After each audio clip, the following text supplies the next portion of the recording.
Hi, friends. Welcome to Austin360 Studio Sessions, sponsored by Bud Light. I'm your host, Amber Rebold, and I am doing my best to remain composed because today we have the KT Tunstall. It's a big deal. So what we're going to do is KT is going to play some of her amazing music that she is currently on tour for, and then I'm going to come back, ask some questions. If you are tuning in with us on Facebook Live, please put your questions in the comments below, and I'm going to quit talking, let KT play. Hi guys. Hi everyone. Just in case there's any confusion about who I am, let's start where it all began.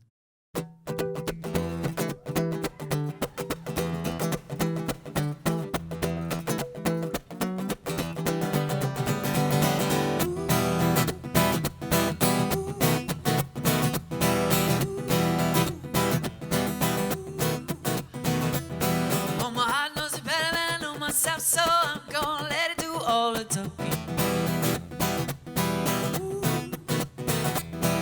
I came across a place in the middle of nowhere with a big black horse and a cherry tree. I felt a little fear upon my back. I said, don't look back, just keep on walking. Big black horse that looked this way, said, hey, hey, will you marry me? But I said, Lord, no, no, no, no, Lord, you're not Lord, no, no, no, no, Lord, you're not the one for me. Now my heart hit a problem in the early hours, so I stopped it dead for a beat or two. Might have cut some cord and shouldn't have done it. Won't forgive me after all these years. So I sent it to a place in the middle of nowhere with a big black horse and a cherry tree. And it won't come back 'cause it's all so happy now. I got all for the world to see. Yeah. Ooh. And it said, Lord, no, no, no, no, no, no, you're not the one for me. No, no, no, no, no, no, no, you're not the one for me. Not the one for me, yeah. Ooh. Said, no, no, no, no, no, no, no, no, you're not the one for me. Oh, well, there was a big black horse and a cherry tree. I can't quite get that 'cause my heart forsaken me now. No, no, no, no, no, no, no. No, no, no, you're not the one for me. Oh, well, there was a big black horse and a cherry tree. Can't quite get that 'cause my heart forsaken me. Big black house and a cherry tree. Can't quite get that 'cause my heart forsaken me. Thank you. Cheers, thanks. So yes, I've got a new record out, which is very exciting. I've got I don't know, something's happened to the mojo. The mojo's gone like stellar. And this next song is about, I was imagining if everyone who knew each other were actually connected by something physical. And I thought about this thread that might be connected from your heart, anyone that you know. And, you know, all these threads crossing over each other and just showing how we're all connected, even people that maybe we don't want to be. So this is called Little Red Thread.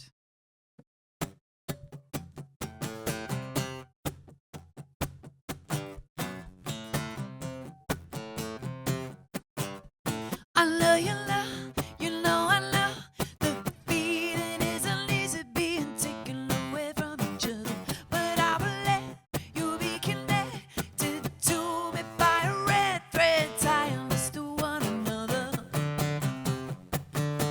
to one another, to one another.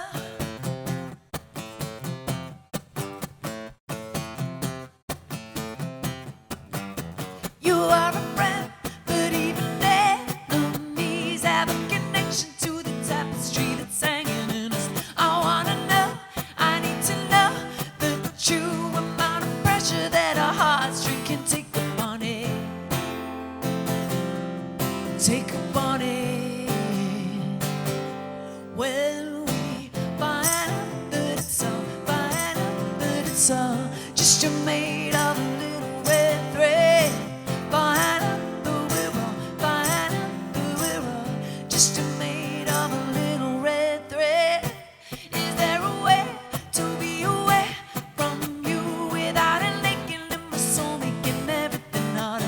Oh, I am grateful for the way you give, but my fragility is killing me. I wish it away.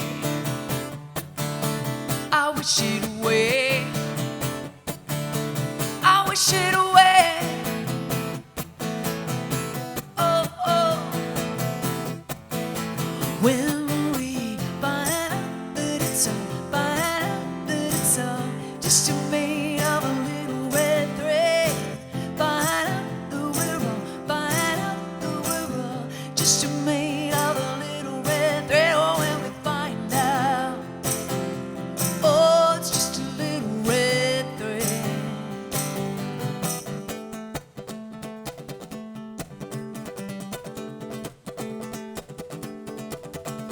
Oh, a friend in need is a friend indeed. Gotta give what you got, so start it. Time is an illusion, let's confusion leads to enemies. Take a hand, make a plan, and imagine every single soul standing for something. There's a thread that's led us to each other over centuries. We're gonna break it, gonna break it. Yeah, we know we're gonna break it, gonna break it. No, we never wanna break it, wanna break it. No, we'll say we'll never break it, never break it. When we find out that it's all, find out that it's all just a made of a little red thread. Find out that we're all, find out that we're all just a made of a little red thread. Oh, when we find out, oh, it's just a little red thread. Oh, when we find out, oh, it's just a little red thread.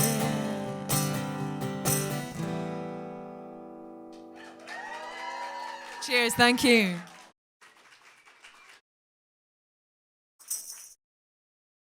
So there's that feeling when you're a kid and you jump into the water off a high cliff and the only thing you think about is being a little kid who just jumped off something into the water. And it's amazing. And it's just crazy in this life now where we're bombarded all the time. And it's sometimes I just long for that feeling of just total presence and emancipation through nature, being washed clean from the doom scroll. That's what this song's about. This is called The River.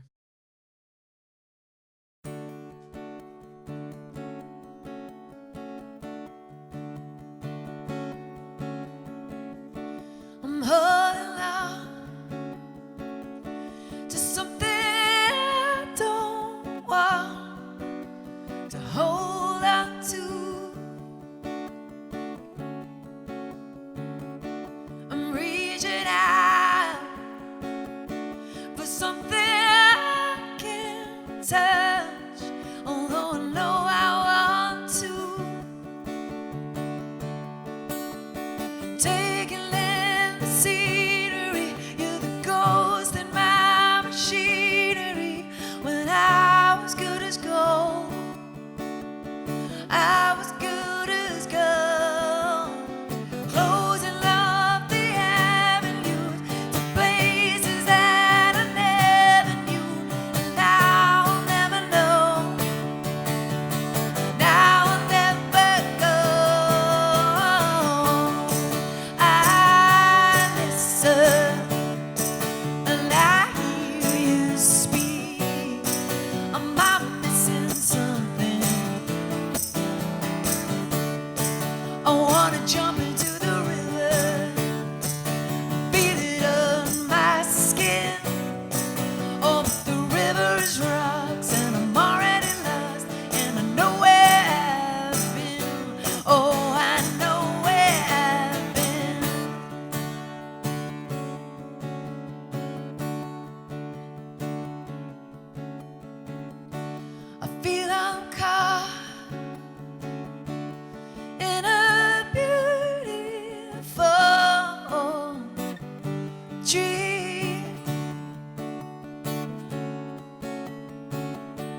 jump into the river, feel it on my skin. Oh, but the river is rocks and I'm already lost and I know where I've been. Whoa, whoa. Ooh, yeah, yeah. Whoa, whoa. Ooh.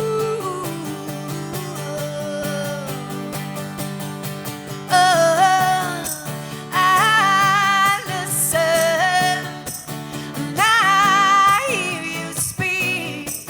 Am I missing something? I wanna jump into the river, feel it on my skin. Oh, but the river is rocks and I'm already lost and I know where I've been.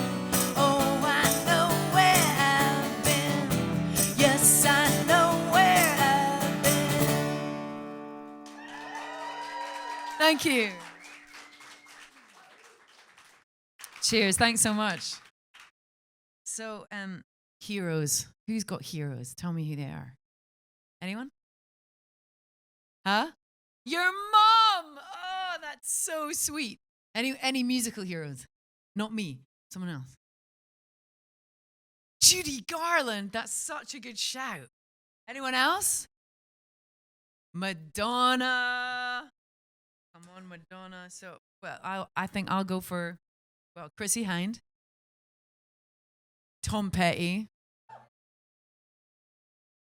Fleetwood Mac, all of them. But definitely David Bowie. And I made this record with Nick McCarthy from Franz Ferdinand, producing. And we wrote this song together. And it's really just about how it feels when you lose something or someone. And when Bowie passed away, it was just like, never imagined that was going to happen ever. So we wrote a song. This is called The Night That Bowie Died.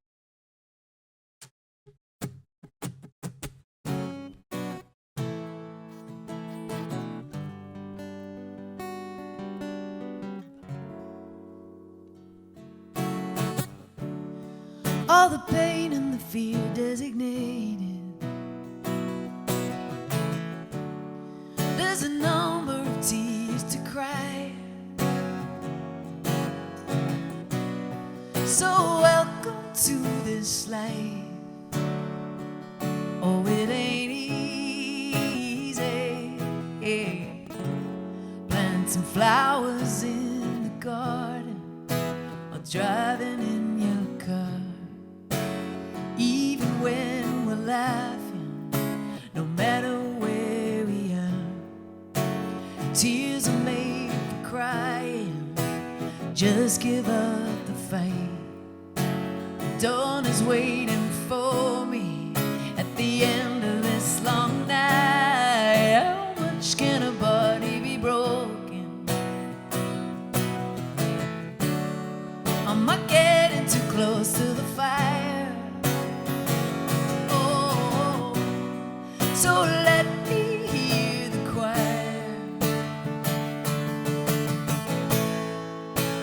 It's the strangest thing. Feels like you're near, standing by my side, almost like you're here. The whole world gave a sigh, like the night that Bowie died.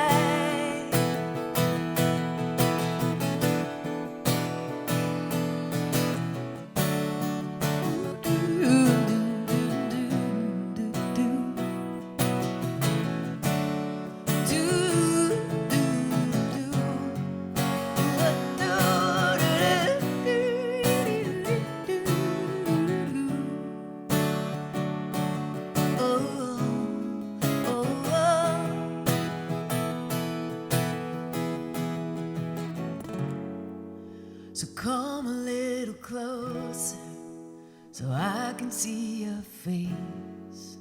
I want you to remind me of that special place where nothing can harm me. We're just floating in space. It's the strangest thing. Feels like you're near, standing by my side, almost like you're here. The whole world gave a sigh, like the night that Bowie died. Whoa, it's the strangest thing. Feels like you're near, standing by my side, almost like you're here. The whole world gave a sigh, like the night that Bowie died.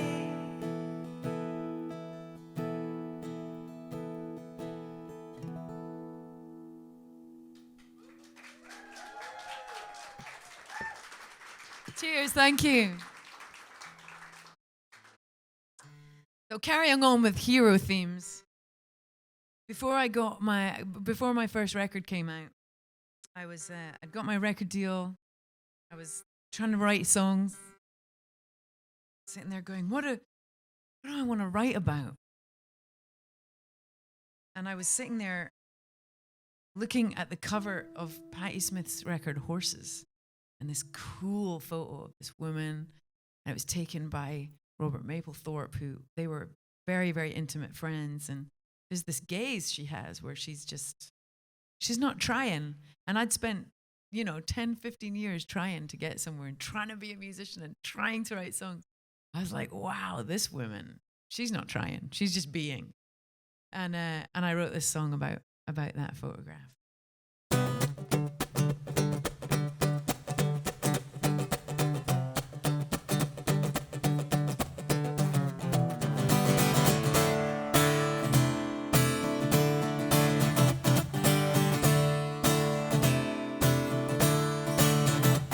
Her face is a map of the world, is a map of the world. You can see she's a beautiful girl, she's a beautiful girl. Everything around her is a silver pool of light. People who surround her feel the benefit of it. It makes you count. She holds you captivated in her pound. Suddenly I see, this is what I want to be. Suddenly I see why the hell it means so much to me. This is what I want to be. Suddenly I see why the hell it means so much to me. Woo! And I feel like walking the world, like walking the world. You can hear she's a beautiful girl, she's a beautiful girl. Fills up every corner like she's born in black and white.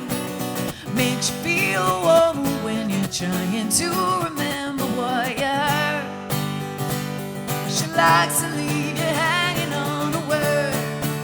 Suddenly I see, this is what I want to be. Suddenly I see why the hell it means so much to me. This is what I want to be. Suddenly I see why the hell it means so much to me. And she's taller than most. She's looking at me. I can see her eyes looking from the page of a magazine. She makes me feel like I could be a tower, big strong tower, yeah. Power to be, power to give, the power to see, yeah. Got the power to be, the power to give, the power to see, yeah, yeah. Oh.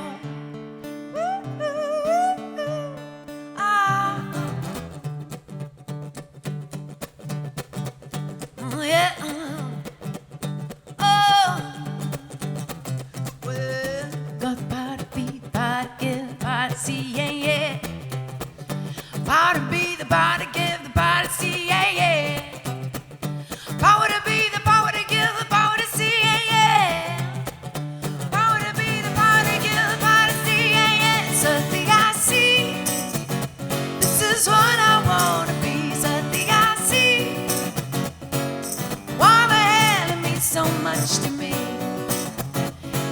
just what I wanna be. Suddenly I see why the hell it means so much to me. Oh, yeah, yeah. Suddenly I see why the hell it means so much to me. Oh, yeah, yeah. Suddenly I see why the hell it means so much to me. Woo!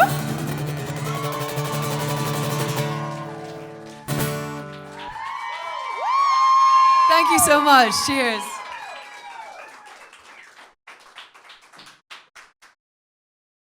I just need a minute. Because that song came out 11 years ago, is that right?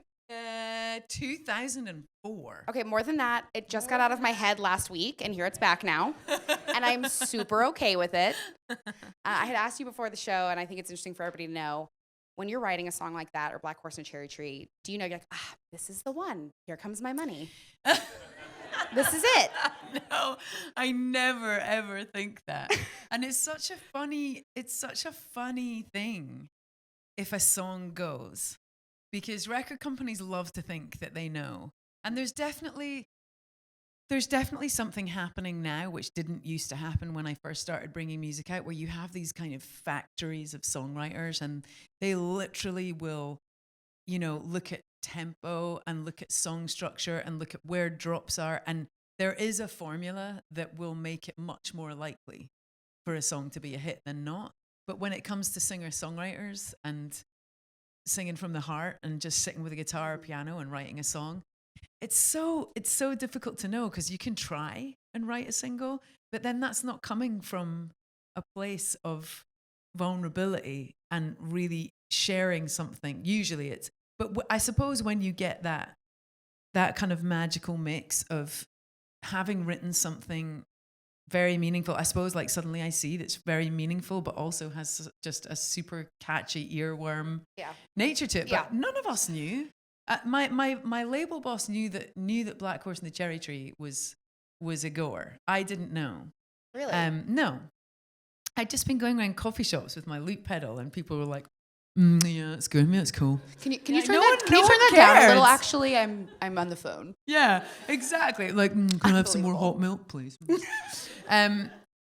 Suddenly I See, I think we all knew we'd push it as a single, but I don't think anyone knew what it was going to do. That's it just amazing. went crazy. Do you have a song that, I mean, I'm sure you write all of them, so they all have something for you, but is there one out of everything you've ever done, you're like, this is my jam, this is the song that means something to me? That's and one that maybe didn't get as much attention? I feel like it probably is one that didn't. Let me think. Which one would I choose? That's a really good question. Done my job. I think, oh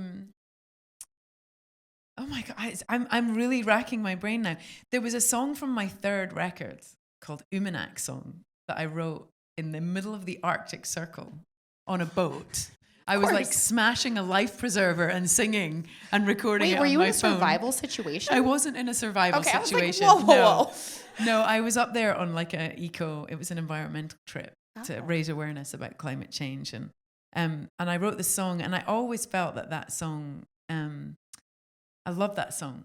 And I might re-record it actually and do it just to give it another chance. See if I can give it another go. Because bring it back around. I thought that should have been the first single on my third record, and though I couldn't find any agreement on it. So that's definitely one that I'd love to. I love that. To see if there's more life in that one. Well, speaking of threes, you're doing an album trilogy. I am. Wax is the second of the three, and you've got a theme for the evolution of them. Can you talk about that? Of course. So the thing with a trilogy is that you usually decide to do that before you start. I was going to ask that actually. Like, do you sort them out afterwards? I didn't. This goes here. It was a really strange experience. So I had gone through some really difficult stuff. My dad had passed away. I'd got divorced. I'd sold everything I owned. I moved continents to Venice Beach, California, which was awesome.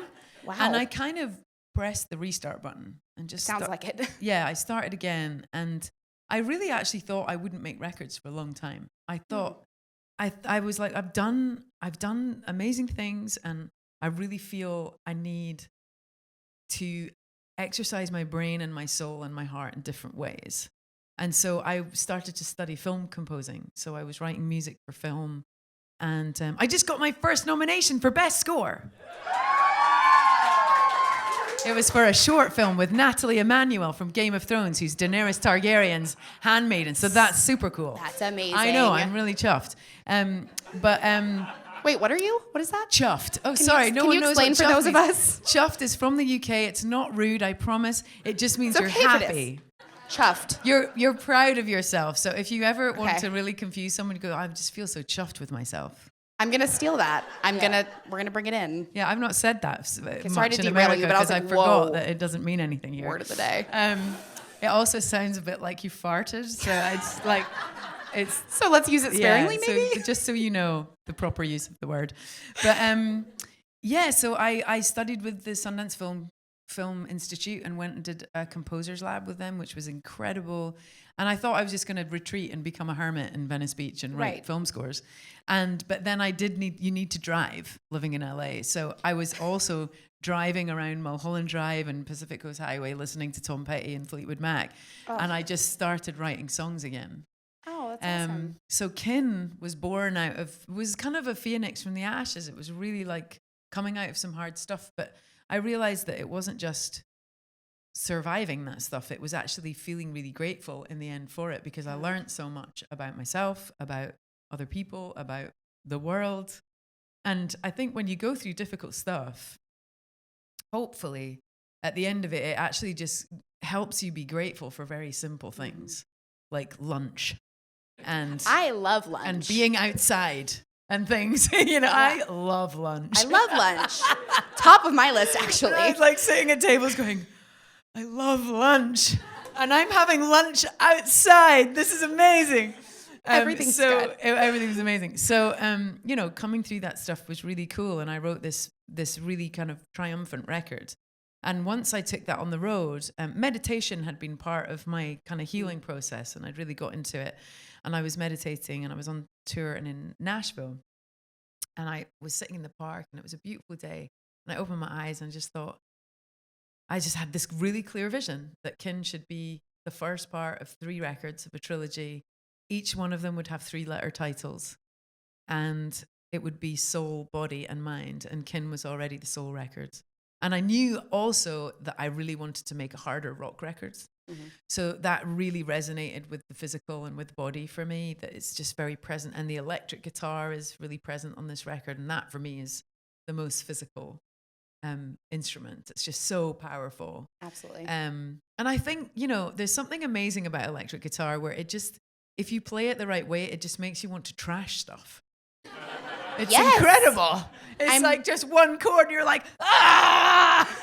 I'm decently grateful. I don't know what's going on with that. I'm glad that didn't work for you here today, because I love my set. So yeah, acoustic guitar will very rarely make you want to trash the set of an acoustic session. That's the coffee, not the thrashy. Yeah.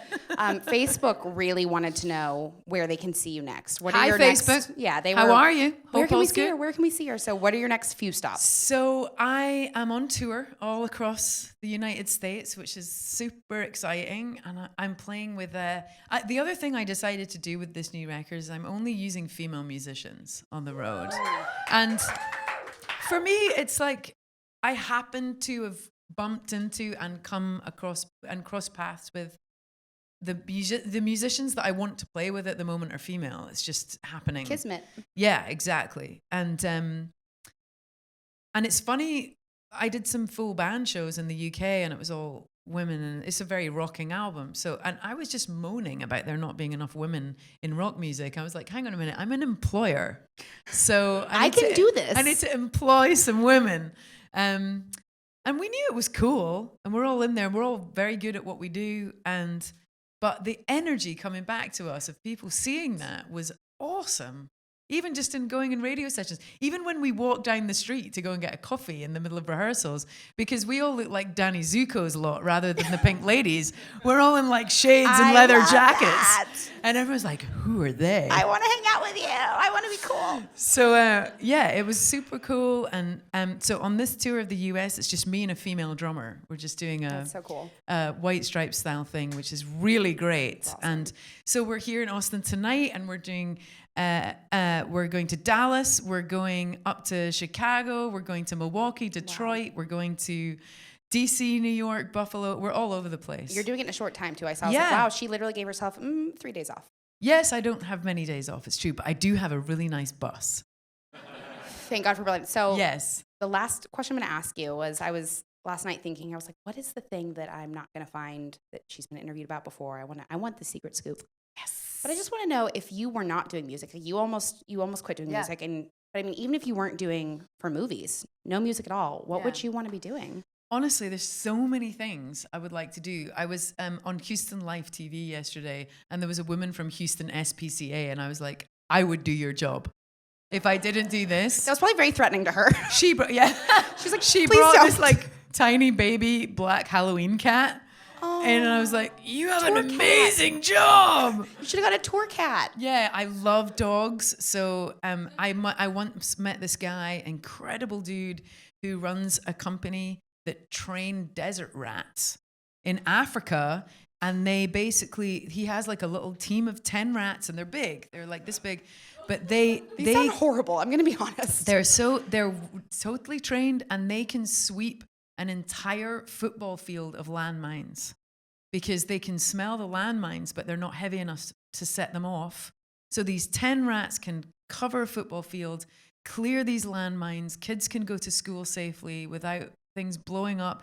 And they find out they can also smell TB, and they can diagnose TB in people months before a medical test can. And I was like, I would work for that guy. Yeah. I would go and train desert rats. I mean, not all heroes wear capes or are human. So we need to remember, put the rats in your prayers, because they're the real MVPs, first of all. So I love jewelry. It's something I've always, like, when I travel, I'll always, like this here, my necklace I picked up in Lima, Peru. They're amazing silver jewelry artists. And I'd love to learn to make it. I'd love to. So, I mean, there's a So ton of ideally, things. we would bedazzle rescued rats. I would be like a bedazzling rat landmine person. Well, I'm glad you do music. Yeah. But just in case, I think the world needs that also. Yeah, okay. So I just want to say thank you so much for coming today and sharing my your gift with pleasure. us. Thanks, Amber. Thank you, everyone. Thank you, everybody at home. This has been another Austin360 studio session sponsored by Bud Light. Have a great day.